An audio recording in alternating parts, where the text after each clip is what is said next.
I remember saying shortly after the 2022 midterm elections, where we had the people like Kari Lake and Herschel Walker, it honestly was the dumbest election I've ever seen in terms of the caliber of people running for office. And some of them lost, some of them won. And that, of course, was one of the more terrifying parts, is not just the people that were running, but the people that won, people that got back into office, like Marjorie Taylor Greene and Lauren Boebert and Jim Jordan and Louis Gohmert. But I told you after that 2022 election, things will get dumber. I remember sitting right here and talking about the fact that in 2 years, we're going to look back and be like, wow, yeah, Herschel Walker was dumb, but he's nothing compared to what's running for office today. And shortly after I made that statement, that's when George Santos burst onto the scene and all of his lies were exposed. So things immediately got dumber. I thought we were going to have to go a year and a half before they got dumber, but they immediately got dumber. And that brings me to our next question. This is from Leifcat, who asks, will actual problems be addressed as political platform foundations after the Trump clown show dies, or are we now forever stuck in sophomoric political stunts and sound bites as the country falls deeper into a death spiral? Are the troglodytes winning as education is pushed off a cliff from both sides?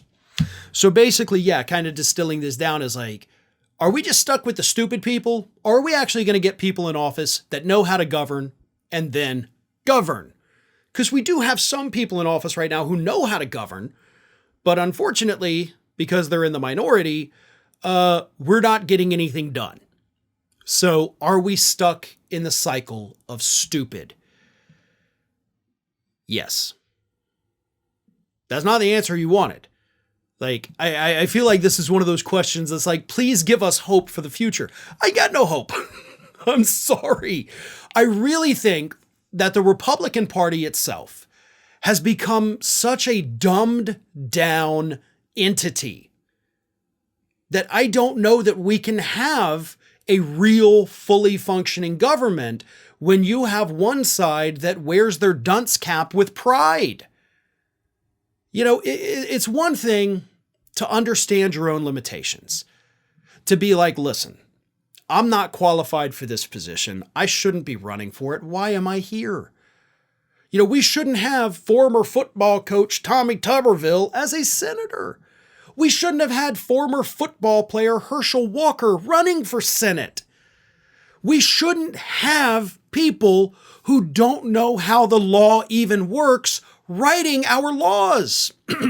We have people in Congress that, if you ever watched it, like Marjorie Taylor Greene recently, she's trying to read something off paper, can't even pronounce words. She's reading with her finger.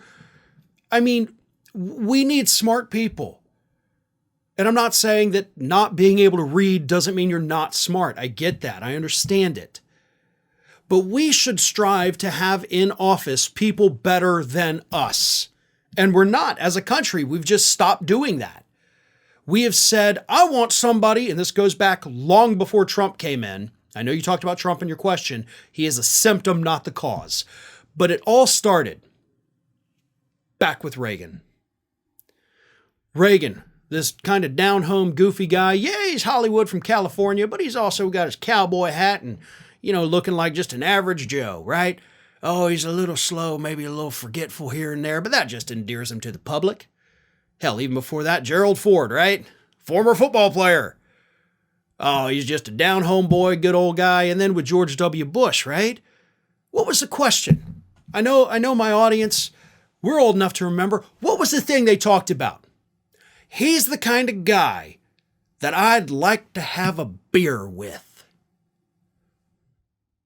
Listen, I enjoy a good beer every now and then. And by good beer, I don't drink good beer. I drink trash beer. But I don't want a politician that seems like a drinking buddy. I want a politician that seems like if he saw me on the corner drinking a Bud Light, he'd be like, go away. Go do something productive. I want people smarter than me. I want people better than me. I don't want a drinking buddy for president of the United States.